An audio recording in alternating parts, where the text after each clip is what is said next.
असमसर्वकारस्य संस्कृत नवमकक्षायाः संस्कृतपाठ्यपुस्तकम् इति नाम प्रथमसंस्कृतसोपानमिति नामस्य पाठ्यपुस्तकम् अस्ति।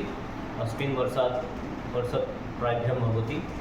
तो आमी এই বছৰৰ পৰা 2025-26 বৰ্ষৰ বাবে পঞ্চবিংশতি অধিকম দ্বিসহস্ৰতম वर्षात् पुनः षड्विंशति अधिक द्विसहस्रतम वर्षपर्यन्तं संस्कृतभाषायाः नूतनपुस्तकम् आगच्छति।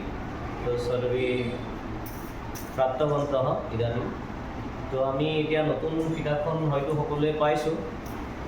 এবাৰৰ পৰা সংস্কৃত পাঠ্যপুথি নৱম শ্ৰেণীৰ ঐচ্ছিক বিষয় হিচাপে যি পাঠ্যপুথি দিছে, নতুন পাঠ্যপুথি প্ৰণয়ন কৰিছে সংস্কৃত ভাৰতীৰ লগতে বিভিন্ন মহাবিদ্যালয়ৰ বিদ্যালয়ৰ শিক্ষকসকলে প্ৰস্তুত কৰিছে। তো অতি সুন্দৰ পাঠ্যক্ৰম লৈ পেলাই কিতাপখন আহিছে তোমালোকৰ সন্মুখত, অতি সহজ।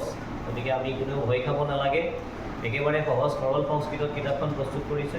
তো আমি এই কিতাপখনৰ জৰিয়তে লাহে লাহে সংস্কৃত ভাষাটো আমি শিকিব পাৰিম, লগতে ইয়াৰ কুৱেশ্যন প্ৰশ্ন উত্তৰখিনি অতি সহজ আমি সুন্দৰভাৱে কৰিব পাৰিম।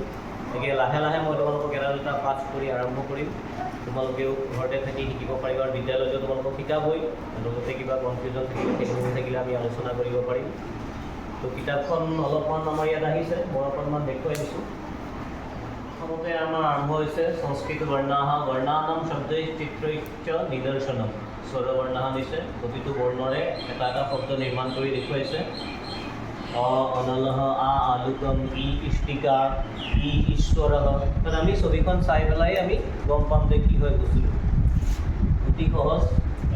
পুনঃ ব্যঞ্জনবৰ্ণাহ ক কন্দুকः, খ খड्गः, গ গদা, ঘ ঘটি, ন অঙ্কনি।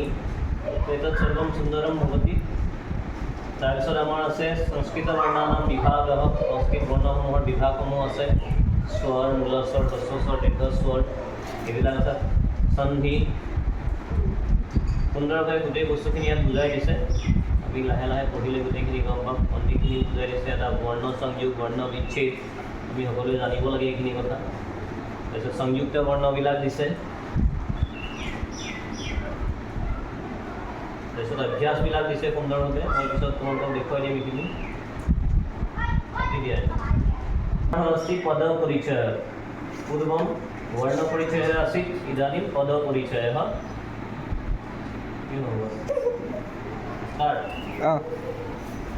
द्वितीयः पाठः अत्र पद परिचयः अस्ति। पूर्वं तु स्वरवर्णः व्यञ्जनवर्णानां च परिचयः आसीत्, इदानीं पदपरिचय। बालकः, बालिका, रजकः, लिपिकः। আমি ছবি চাই পেলাই গম পাম ধুনীয়াকৈ শব্দবিলাকৰ অৰ্থটো। ফলানি শাকানি চ, পুনঃ গৃহস্থিতানি বস্তুনি एवं भवति। अस्मदीय कुटुम्बाः भ्रमन्त्येते पशवः।